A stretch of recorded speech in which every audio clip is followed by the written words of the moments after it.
are Catholic everywhere and born again in Christ. We are prayer and we give for Luther, Jan 1, 2006.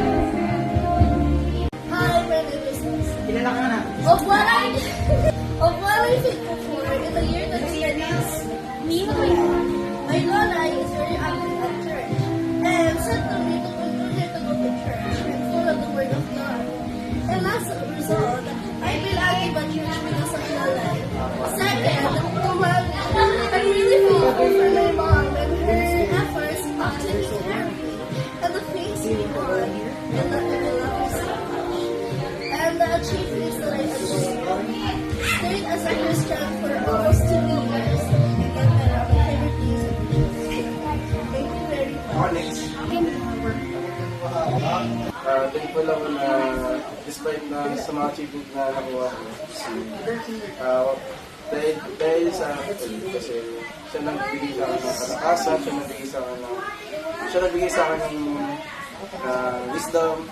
Dahil sa kanya ay na-achieve ko yung mga achievement ko this year. And prayerfully na sana mag-grow pa po this year. I'm grateful to have a good grades and for being a basketball player and thankful for my family and my friends. Thankful ako sa mga people na naging close ko na yan. Tapos, yun lang. Thank you sa beta pare.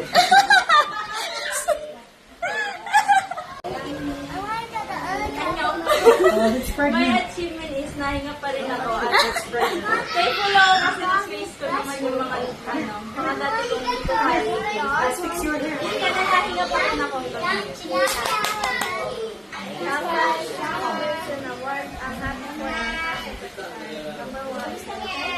Louder.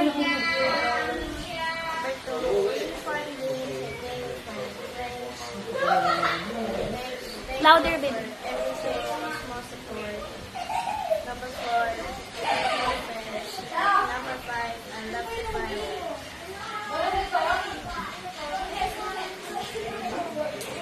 Hi, I'm so grateful ako na I have someone in my life to choose sa bawat puso sa mga kaibigan,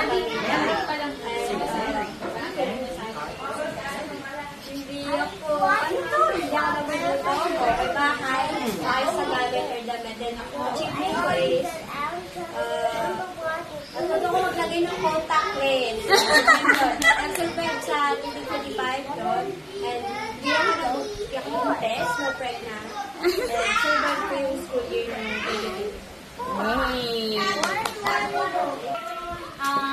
Yeah, lots of answered prayer this last 2025. My business still going, better apparel, and I have good relationship with God, relationship with my partner and family. So more blessings this 2026. Hello, I'm grateful for the gift of life, the eternal life. I'm thankful for my family, my job, good health, and for the people given by God. I'm thankful for everything we have. I am grateful for my job, my clients, and my company, especially thankful to God for taking care of me and my family, and achievement na rin na nakakayanan ko yung mga anxiety ko. Kanila pa rin ako. Sa akin po, thankful ako sa Panginoon na kung past year 2025 na kahit marami pong struggle sa buhay, marami problema, pero hanggang sila na siyang naggabay sa amin, hindi na kami pinabayaan. At yun, sana po, salamat sa unconditional love ng Panginoon na siya talagang unang nagmahal sa amin. As a Christian, sana maganap ka ako ng Panginoon sa gawain ng pagliligtas at sana po lumago po ako sa Christian life. Maraming salamat po. Thank you sa lahat ng biyaya sa loob ng taon 2025. Itong New Year, patuloy mo akong gabayan, bigyan ng lalong pangunawa at sa puso at gawa ang iyong salita sa iyong malooban. In Jesus' name, Amen.